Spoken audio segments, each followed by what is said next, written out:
And good afternoon, everyone. Thank you so much for joining us. As we know, Hurricane Milton is swiftly approaching our area, Orange County.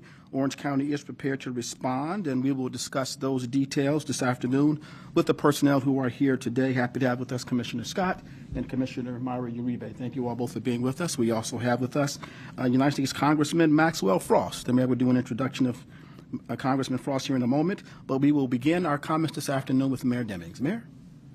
All right, thank you, Dr. Williamson. Thank you to all of you. I don't have to tell our community. We're already beginning to feel some of the effects of a major category storm within our community. Certainly at this point, we will be experiencing these conditions for the next several hours, in fact, until approximately 6 p.m. tomorrow. So we have a long way to go, a lot to do within our community. At this present time, we are now under a tornado watch. What the National Weather Service is telling us is that we will likely continue to be under a tornado watch throughout the duration of the storm. All of the residents of Orange County at this point should have started the process of protecting themselves and their properties. But if you have not completed that process, we're urging you to get out and make certain that you complete the preparation. We certainly want all people within our community to be well sheltered by 10 p.m. tonight. It is suggested that you really should be off the roadways by no later than 6 p.m., but you should be well sheltered by 10 p.m. tonight. At this point, we are working here 24 hours a day within our Emergency Operations Center. The storm is moving faster than was anticipated, but again, we do not expect it to exit the county until about 6 p.m. tomorrow. That means that there's a strong possibility of localized flooding, flash flood warnings, and even flash flood emergencies are possible beginning tonight. In addition to heavy rain in Orange County, we anticipate sustained tropical storm force winds at 45 to 65 miles per hour overnight, and we will likely see wind gusts up to 80 miles per hour. That means that there's going to be some damage within our community. It means that we're likely going to have some localized flooding again. But we're prepared. We have done a lot of work with our Public Works Department to lower the water bodies throughout the county. We have pre-positioned pumping systems throughout the county to help us should we have additional localized flooding. We've opened our special needs shelters throughout the county, as well as our general population shelters. They were open as of yesterday. The 4 special needs shelters have approximately 240 people between them. That number includes clients and caregivers. Links has been assisting us in getting persons who are unsheltered to our various shelter locations. I want to say publicly to Links, thank you for the work that you've been doing. However, Links plans to cease operations at 3 p.m. today. Although there may be a few buses that will still be out, effectively their operations cease at 3 p.m., did cease at 3 p.m. In our 11 general population shelters, we currently have over 1,300 individuals there.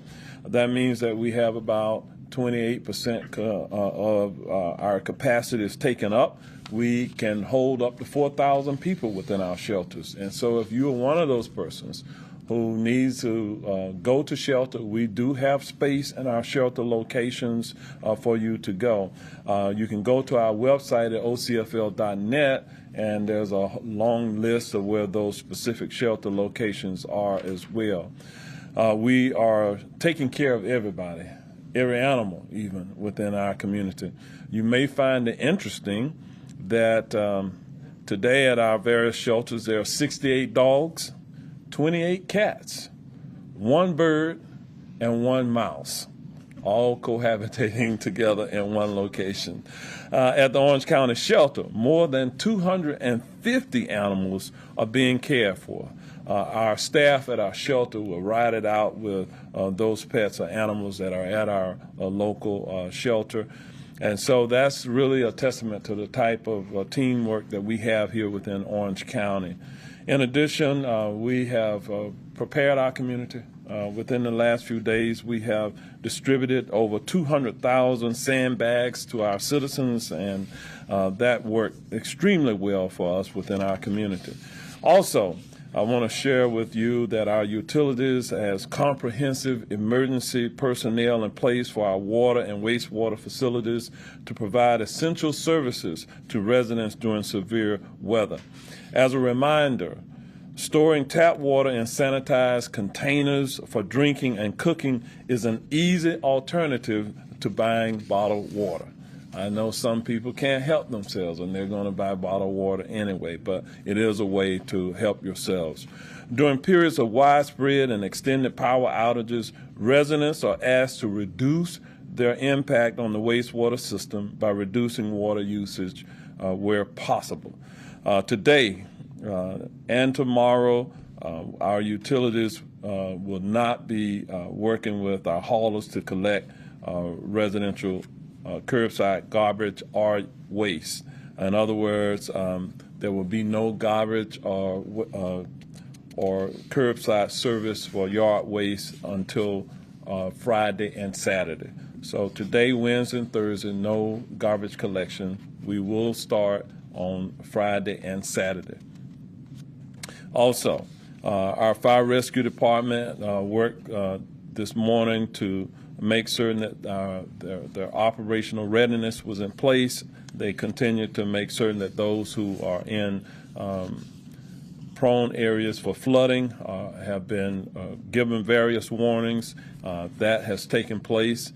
Keep in mind that some of Orange County residents may have already experienced power outages as early as this morning. We still have a ways to go, but our utilities companies are assuring us that they will try to restore power as quickly as possible. What Visit Orlando has reported to us is that we are near capacity with the 103,000 hotel rooms that we have in our community.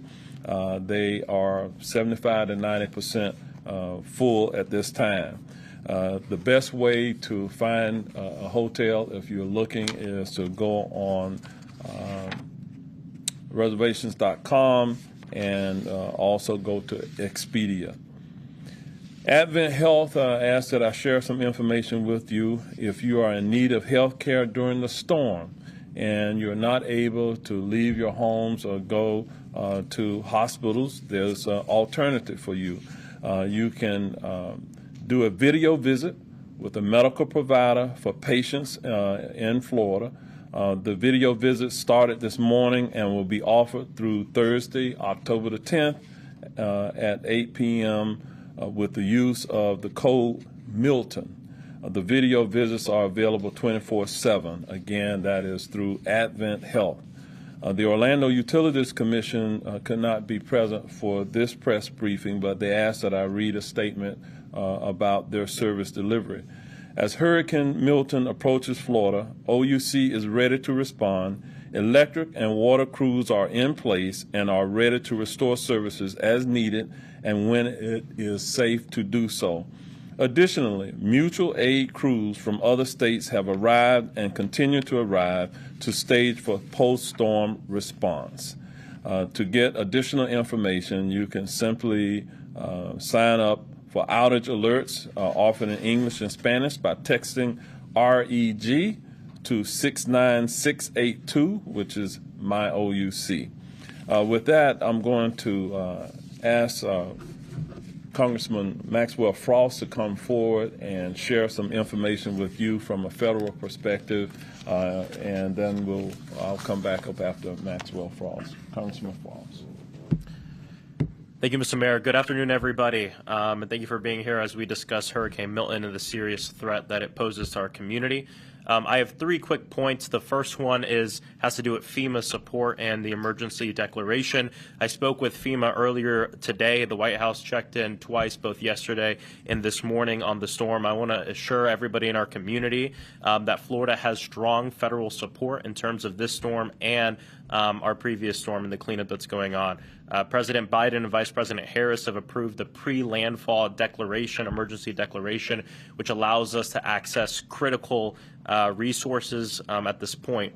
At this moment, there are many federal resources pre-staged already and ready to jump into action. This includes and is not limited to FEMA incident management teams, urban search and rescue teams, 300 ambulances and helicopters, the United States Army Corps of Engineers temporary power team and debris removal team, and much more. I also want to address there's been a lot of dis and misinformation we're seeing online, even in our own community, about resources that are available to individuals directly from the federal government. It's important that people know that there's a process to this that hasn't been done yet. After the storm, the state will request this individual assistance from FEMA, and FEMA will then go through a process to grant it or not grant it. That process hasn't happened yet, and so if you see something online about we're seeing, the a $1,200 number, a $750 number, it's all misinformation. There is no number. It hasn't been approved yet. It hasn't been requested by the state, and I think it's important for people to keep that in mind. And I'm talking specifically about federal resources going directly to people. If you want to stay up to date on this, obviously you can stay up to date through local officials. You can also go to repfrost.us/hurricane-prep, and we will make sure to update that just after the storm. The second is yesterday I was invited, or 2 days ago, I was invited by NOAA to take part in a Hurricane Hunters mission. I sit on the Science, Space, and Technology Committee and oversee the budget for NOAA. It was a very intense experience, an educational experience. We flew into Hurricane Milton on Monday on a 9-hour mission. We experienced the hurricane as a Category 5 and experienced a historic low pressure of 897 millibars. The extreme turbulence we experienced on the flight really underscores how ferocious and huge this storm is. I want to make sure that people don't take this lightly, and I also want to thank the amazing team at NOAA, the scientists and meteorologists, people on these flights that are flying into these hurricanes to give us the data that we need to make sure that we're saving lives. And so a huge shout out to NOAA and the Hurricane Hunters for the great work that they're doing. I was honored to take part in that flight. The last one is just obviously folks should listen to local officials in the county about what's going on. We heard it from the mayor. Please, once you get home and you get hunkered down, stay home. Don't leave until you hear that it's clear to go outside. The motto during these storms are, we hope for the best and we plan for the worst.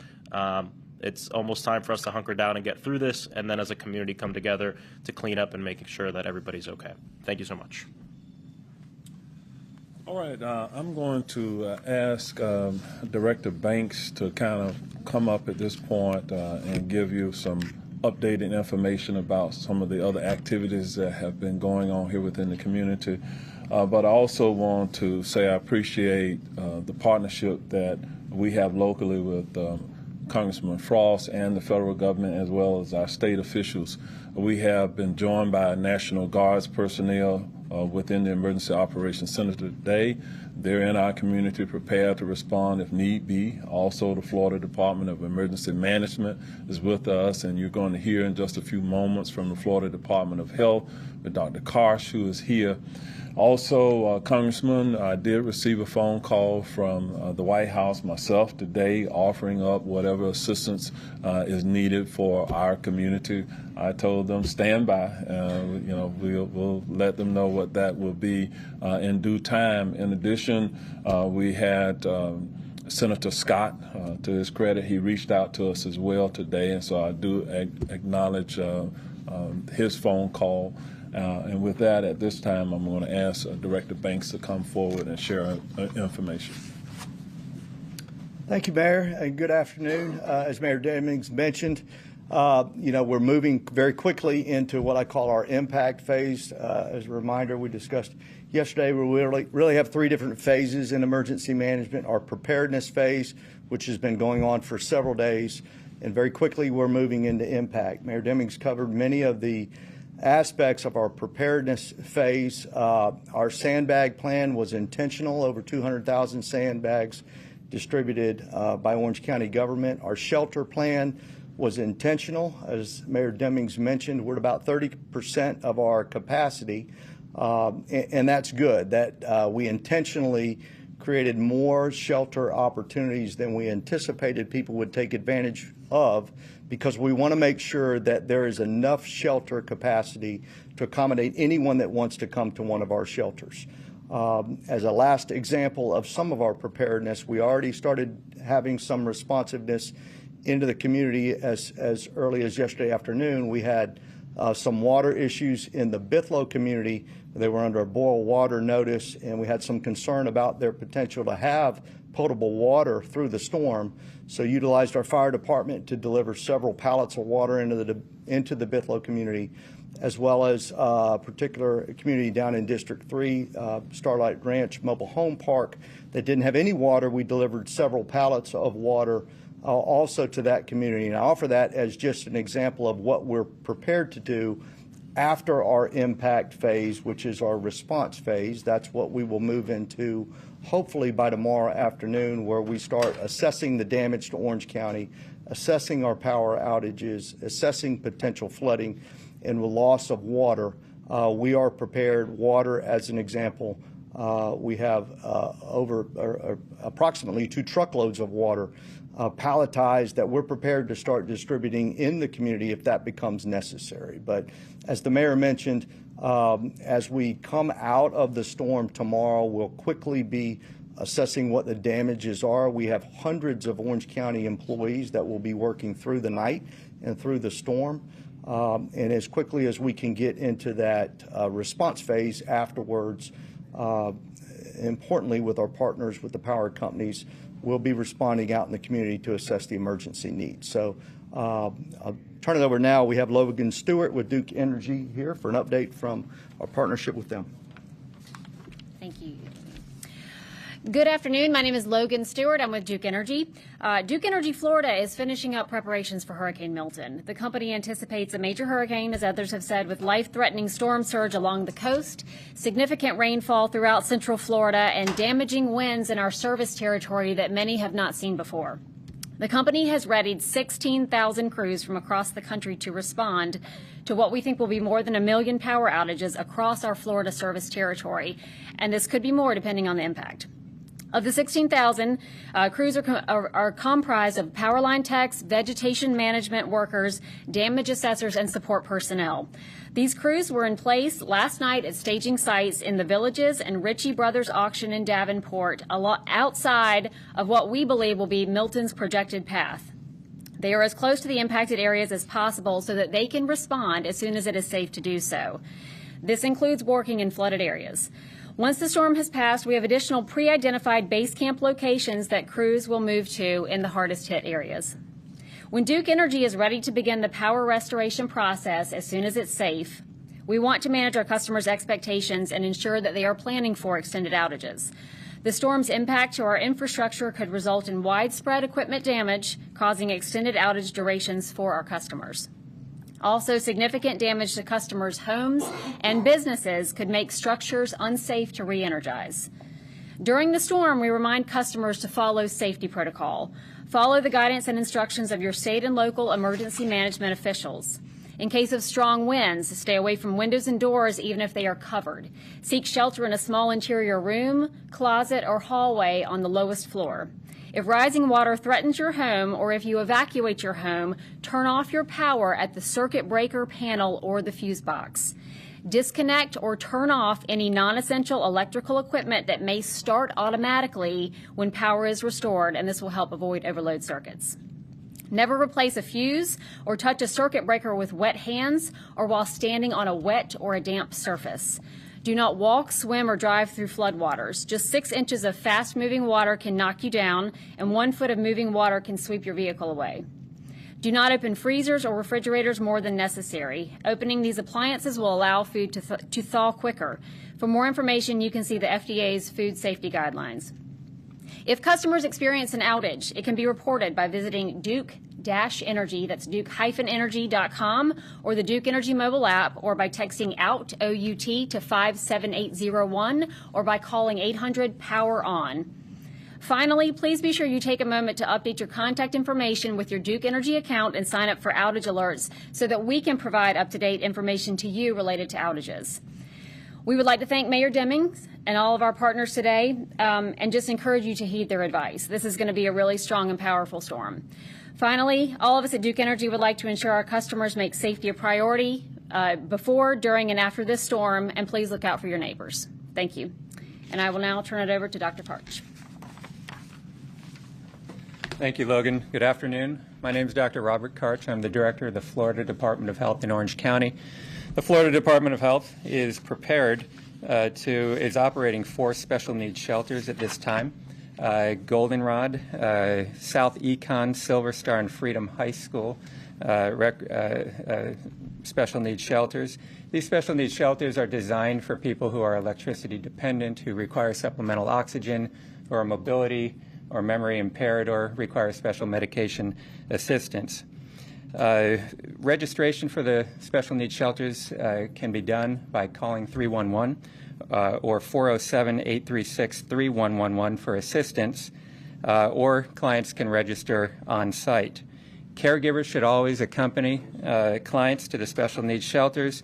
Please bring all medications and instructions for taking the medications.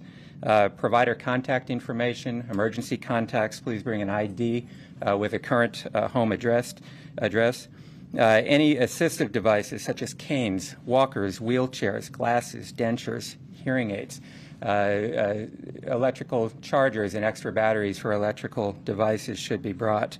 Any special dietary food should be brought, and any special needs for infants, toddlers, and children. Clients can remain in the special needs shelters until it's safe to return to their homes. The Florida Department of Health reminds Orange County residents never to drive through or swim in floodwater, never drink contaminated water. If in doubt, water can be boiled and should be boiled for at least 1 minute before using it for cooking, washing hands, brushing teeth, or making ice.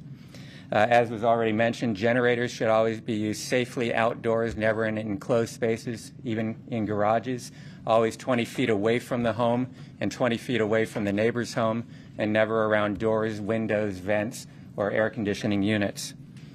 After the storm ends, residents are encouraged to drain and cover all standing water in front and backyards to prevent mosquito-borne illnesses. For well owners, well water can be tested easily, free of charge by the Florida Department of Health in Orange County. Simply come by the Department of Health and pick up a water testing bottle, and we can test it for you. We can be reached at 407-858-1400 or at our website at www.orange.floridahealth.gov. Florida Department of Health in Orange County will continue to operate our special needs shelters and assist some of Orange County's most vulnerable residents. Thank you. Mayor Demings? Okay, you can see that we have a lot going on within our community. We're joined today by 2 of my colleagues from the Board of County Commissioner Michael Scott and Commissioner Uribe. Both of them have been out today doing various things within the community. I know Commissioner Scott has been even delivering sandbags. So we do appreciate the work that they're doing to make certain that our community is being well served. I'm going to ask our EOC Director, Chief Avery from the Fire Department, to come forward and just kind of talk to you a little bit about what's going on in the Emergency Operations Center here within Orange County, the collaborative effort that is underway with the various community partners. Chief Avery. Good afternoon, and thank you for being here to get the message out to our citizens and residents and visitors of Orange County. So we are in a level 1 EOC activation, which means every seat is filled. The mayor spoke about the state being here, the National Guard, but we also have many county departments, divisions, people that represent Public Works, Health Services, just every department in the county that is in the operations center so that we can respond, collaborate, communicate about whatever's going on in the county and work through so that we can respond quickly and recover quicker. So we are 24 hours a day until further notice. And, the partnerships, it's not just the divisions or the departments in the county, but it's also our nonprofit partnerships. It's all of the people that we train with all year round, every year, not just for hurricanes, but for any kind of disaster, that are well trained in the room, very well known to everybody because we train so much together, that just collaborate really well so that we can respond and take care of everybody. So we will be here until further notice and continuing to work together to take care of our county. Thank you. All right. With that, I'm going to open it up for any questions that you may have. If there's Spanish-speaking media that has questions for Spanish, we do have a translator here, Mr. Palomino Torres, the public information officer with the fire department, is here to help with the translation services. Also, Commissioner Uribe is bilingual with Spanish as well. So we'll open it up for any questions that you might have at this time. Something that they can say, like a resume of what you guys say to the people? To the people in Spanish. Yes. So, Palomino, he'll give you a summary. He won't do it word for word. But Gracias, buenas tardes. Bueno, como sabemos, el huracán Milton está por impactar nuestra área, así que continúan los preparativos y ese mensaje a todos los residentes del condado Orange y de todas las áreas del estado de la Florida para que quienes lo necesiten busquen refugio. Como mencionaba el alcalde, hasta el momento de nuestros 11 albergues acá en el condado Orange han registrado 1.300 personas. Eso representa un 28% de la capacidad, así que hay espacio suficiente para que las personas que lo necesiten puedan atender a esos refugios, especialmente personas en comunidades de casas móviles, donde es una situación de alto riesgo, ¿no? Teniendo en cuenta lo que ha ocurrido en tormentas en el pasado. También están los refugios para personas con necesidades especiales, 4 refugios habilitados. Hasta el momento se han registrado 240 personas y, por supuesto, también hay disponibilidad. También se reciben pues las mascotas. Hasta el momento hay 68 perros, 28 gatos, un pájaro y un ratón que hacen parte de estos refugios. El condado Orange ha distribuido cerca de 200.000 bolsas de arena en las últimas horas y nuestro departamento, el Departamento de Bomberos, continúa monitoreando las 24 horas a través del Departamento de Manejo de Emergencias, nuestro Centro de Manejo de Emergencias, las condiciones de lo que vaya ocurriendo con esta tormenta, con este huracán Milton. Estamos listos con nuestros equipos de operaciones especiales para responder ante cualquier emergencia y rescates conforme van pasando las horas y vamos viendo cuáles son los daños que van dejando estas tormentas. De momento, los hoteles acá en el condado están a un 90% de su capacidad. También mencionaba el alcalde que Advent Health está ofreciendo un servicio de consulta a través de video. Esto hasta el próximo 10 de octubre usando el código Milton. Y de igual manera, representantes de Duke Energy dicen que tienen 1.600 equipos listos para responder a esta emergencia, esperando ver dónde se van a presentar estos daños y tratar de restablecer el servicio de energía eléctrica lo más pronto posible. En cuanto a algunas recomendaciones que por supuesto ya todos deben tener muy presentes, es el uso de generadores eléctricos, usarlos fuera de la propiedad, en espacios exteriores, ni siquiera en el garaje con la puerta abierta, no es seguro. Eso representa un riesgo bastante alto y de igual manera si quienes desafortunadamente no tienen suficientes reservas de agua y de repente tienen la necesidad obviamente de cocinar, pues la recomendación de hervir el agua lo suficiente para evitar daños. ¿Alguna pregunta? ¿Estamos bien? Una pregunta. Esos albergues y refugios que hablaste, que es un 23%, ¿cuál de ellos es el que más personas tiene? Pues hasta el momento no tengo esa respuesta. Lo que sí le puedo decir es que las personas que necesiten esos refugios pueden visitar el sitio web. El sitio web ocfl.net, encuentran ahí toda la información de los albergues y la disponibilidad, pero Hay bastante espacio, solamente se ha utilizado un 28%.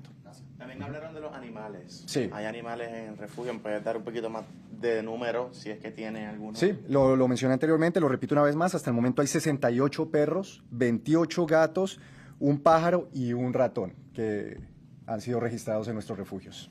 Y el local más lleno es el Golden Rod. Golden Rod, ok, Sí, y gracias. son 16.000 preparados, no 1.600 que están preparados para la bolsa. 1.600, gracias.